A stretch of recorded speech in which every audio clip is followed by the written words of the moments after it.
See, for now, whatever now is, it seems that you have time to wait and see what the future is going to be.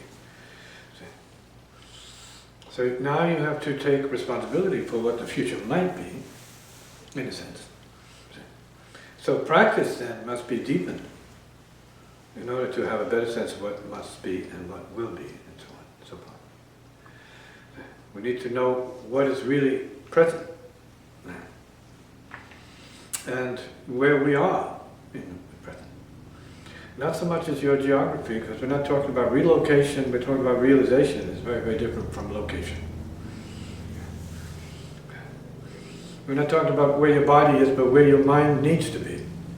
That's a real location. Not just relocation, but real location is where your mind needs to be in terms of the transparency of what's going on. The clear, see, the clear light of what it is we are experiencing as time beings in a space situation. So by living in the now, are we also living in the future? Now is the future, now it's timeless. Yeah. So you have the potential of the future in nowness. So in other words, this is not a promise, and it's not a false promise. The more you spend time in nowness, the more you'll spend time in nowness. And it's creative. See? But it's creative. See? If it were any other way, then I wouldn't be in this kind of retreat circumstance as a result of my early life meditations. See? There's the continuity of that. Early life meditation bears fruit. And we are experiencing that for the moment. See? So retreat mind creates retreat karma. See? Peaceful mind creates peaceful karma. And that's what manifests as evidence of this process of inside-outness, which is where the music should be coming from, instead of as it is for most musicians, outside in.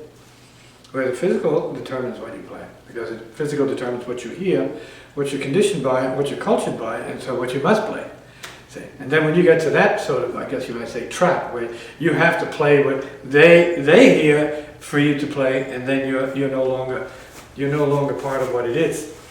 You're part of what they are, as an effect of what they are, as part of the effect of the culture, and you may be successful up to a point, but you won't be successful in the way that I'm speaking. If we're not living in the So now, in other words, material success then can be categorically different from spiritual success, for sure. Because sometimes one gets in the way of the other at that level. so if we're not living in the now, are we living in the past? Well, your now is also the past. You're in the past. I mean, who's free of their memories? You know you're working from your past. Everything is memory. Everything is past. Are there levels past. of that? Of course there are levels of it. Yeah, of course there are levels of it. Can you drop out of that? Yes, of course you need to know that there is no memory at the same time that you're swimming in memories. You're in the ocean of memories, but then there is no memory. You have consciousness, but then there is unconscious. There's no consciousness.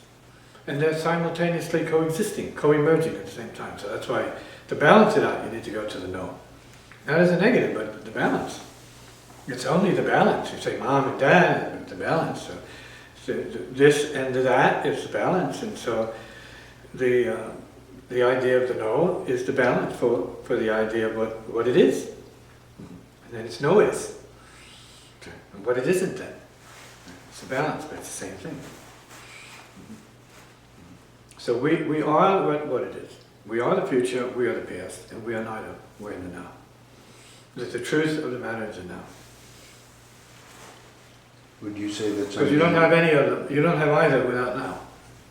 Right. Now's the ultimate vantage point. are some beings in bondage to their past? Most beings are their past. There's no escaping that. Something has to break the pattern for them. And that's what we were talking about earlier today in terms of cessation. Something's got to interrupt the flow. To give people a sense of beyond the past, beyond the victim of programming, beyond the effect of culture, beyond that. Because then we're talking about the cultures, like really geographical, locational, and there's no universe. There's no space, there's no spirit beyond that. There's no room for spirit. Spirit is vast. So consciousness is vast, intelligence is vast. So potential is vast. Creator is vast. So we're talking about post-genius. I mean, post-genius means genius has a limitation. See, as an ultimate anything, is nothing. Because there's transcendent genius. That's the only genius worth considering. Certainly not musical genius. You've got musical robots by the dozens. By the dimes and the dozens, say. Just little machines. Don't know anything better or anything more than that. Just little machines.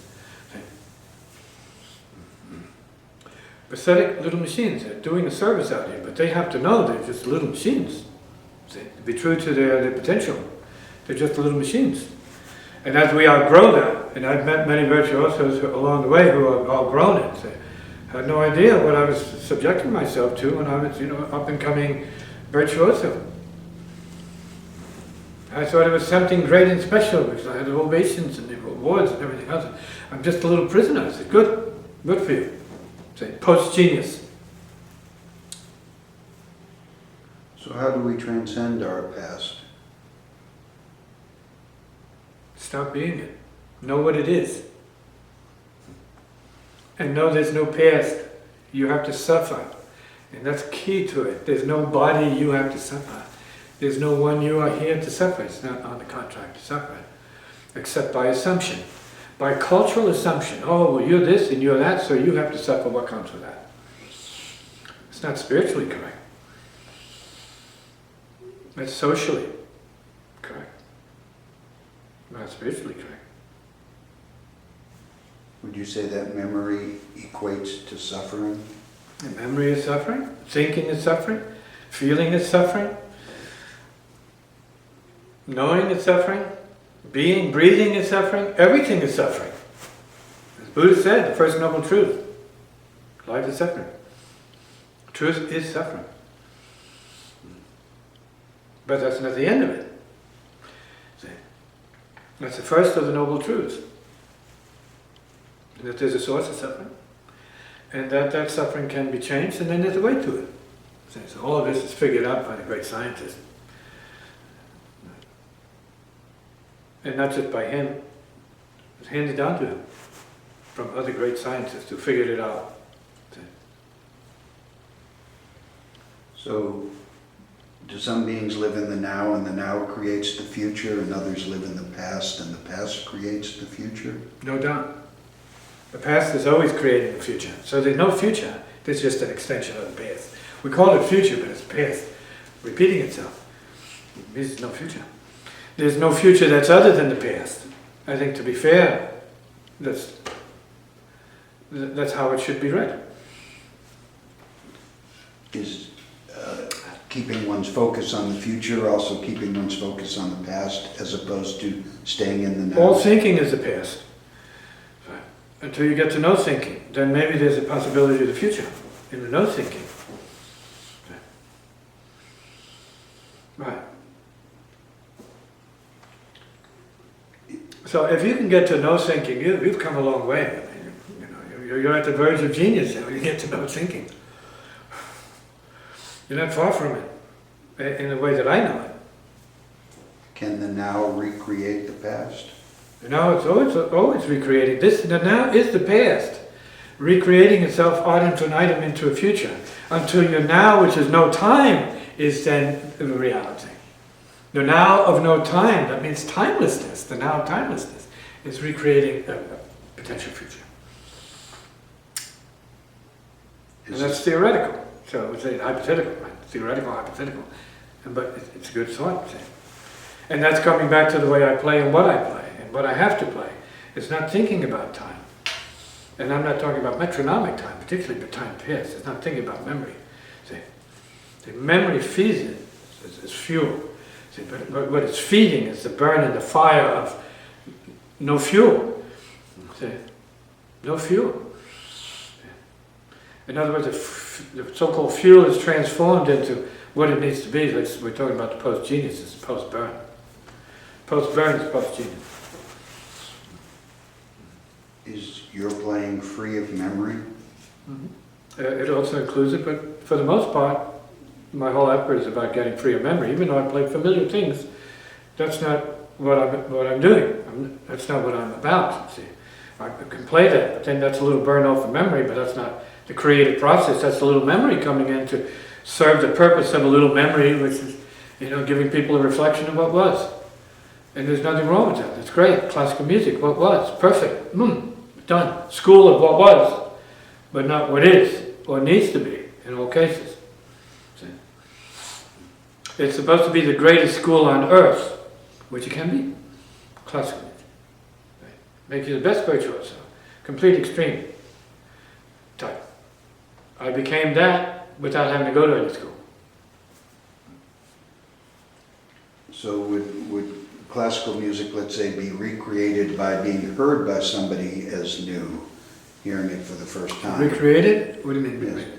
I mean, it's, from our view, it might be music of the past, but if somebody hears it now... Well, if they hear it for the first time, of course, then the past is new to them. Of course, and the past is new. This is true of a lot of people who come in as spirits, and they see that you don't need to kill anybody. Wow. You mean I'm not going to be beaten up and destroyed or raped or killed? Yeah? So yeah, you're a child of this family. No one would think of harming you. So, wow, this is strange. So you're a newcomer here if you feel that. Or you have memories of destruction and devastation, but it's not present anymore. So they can fade. Those memories can fade because you've been progressed to a new set of lessons and a new level of potential. Because of, let's say, as the yogis would say, good karma. That's karma. You help somebody out, so it mathematically translates into something future. Useful, who cares? But there's extension, so we say, well, there's something there. There's continuity. There is some continuity, so we give it its due. The rock is still a rock until extreme circumstances make it no longer capable of being a rock. So we can predict it's going to be a rock. And you're going to be a rock. A rock and roller. And so on. Right. Comment?